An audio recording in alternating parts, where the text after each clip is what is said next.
Eddie Murphy as Axel Foley, the GOAT! He's back! I never thought I'd see the day.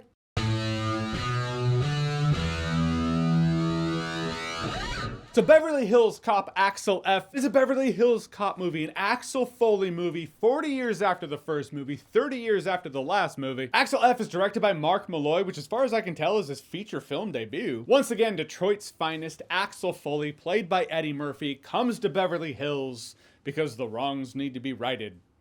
Right, but yeah. And this has all the characters and cameos a sequel all these decades later need to be cinematic comfort food. Eddie Murphy in this movie, I appreciate the fact that it does feel like he does clock on to work. He's not sleepwalking or coasting for a paycheck, which is kind of how I felt about Beverly Hills Cop 3. Though if you look at Beverly Hills Cop 1 for comparison, it's really tough comparison because Eddie Murphy and Beverly Hills Cop at that time in his career, uncontested. But this movie does have the makings of a Beverly Hills Cop film. Entertaining action pieces, which for Beverly Hills Cop 3 and its flaws, the shootouts were entertaining. And yes, for AXEL F, just like every other Beverly Hills Cop movie, the baddies can be stormtroopers today if they put on the armor. No other franchise except for stormtroopers in Star Wars have I seen people just get shot at and be like, oh, I should move so I don't get shot. No, I'm pretty sure you could have just stood there and still not gotten shot. This movie still has that. Sometimes it leans a bit into the nostalgia. I try not to be a stuffy douche about it, but sometimes I'm like, it seems forced. Yet it felt fucking good. Both can be true, as they say. This does run into a thing that I've run into with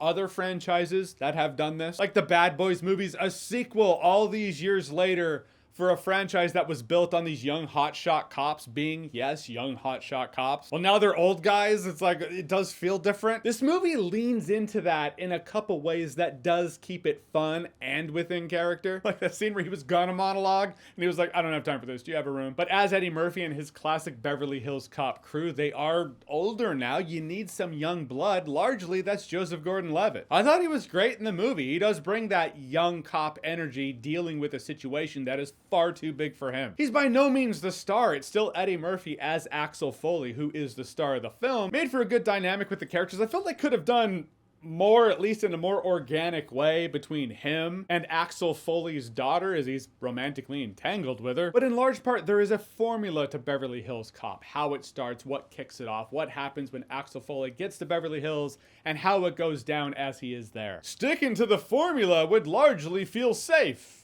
And the movie does stick to the formula and largely feels safe. I will say there is an element of this movie that has me conflicted. Like, I'm not conflicted about the thing. I actually don't like it. But the thing I don't like in this movie makes me feel conflicted about the rest of the movie as a whole, you know, because you can't separate the two, if that makes sense. And it has to do with Axel Foley and his relationship with his estranged daughter. Not only is that becoming a ridiculous trope at this point, but I don't think it's within character for Axel Foley. Like, if you look at Axel Foley and the qualities of his character, yes, he is crafty, but he's also motivational to the people around him, and he has a solid sense of responsibility. I mean, that sense of responsibility is what kicks off every Beverly Hills Cop movie. I just don't think that guy wouldn't try harder to keep his daughter in his life. It's something they work on in this movie, but I'm talking about before that, because they've apparently been estranged for years. In order for me to accept that about Axel Foley, I have to accept the fact that how I have viewed Axel Foley has been completely wrong, and I'm just not ready to do that yet. But as for the rest of the movie, I enjoyed it just fine. Beverly Hills Cop movies have always been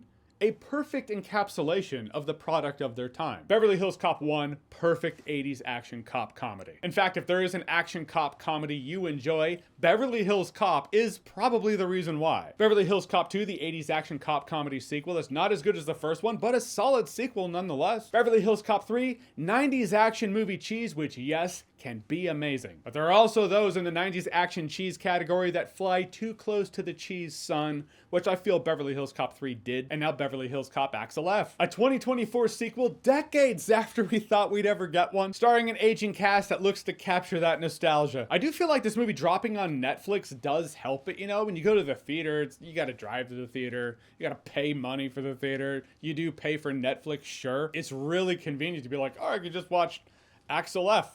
Let's do that. Lounging on your couch, you can pause it when you want. Out of the theater, I probably would have been like, well, you know, is it worth the trip? and the money. Cinematic experience is always going to be a special thing, sure, but there's something to be said about the convenience of watching it in your home. This does feel like a movie that is primed to drop on a streaming service, though I hate that it's happening more and more these days. All in all, it's not blow your socks off special, but I enjoyed myself just fine. No alcohol required. Where's a Beverly Hills Cop Axel F? Have you seen it? What did you think about it? Whatever you thought, comment below, let me know. And as always, if you like what you've seen here and you want to see more, click right here to see more.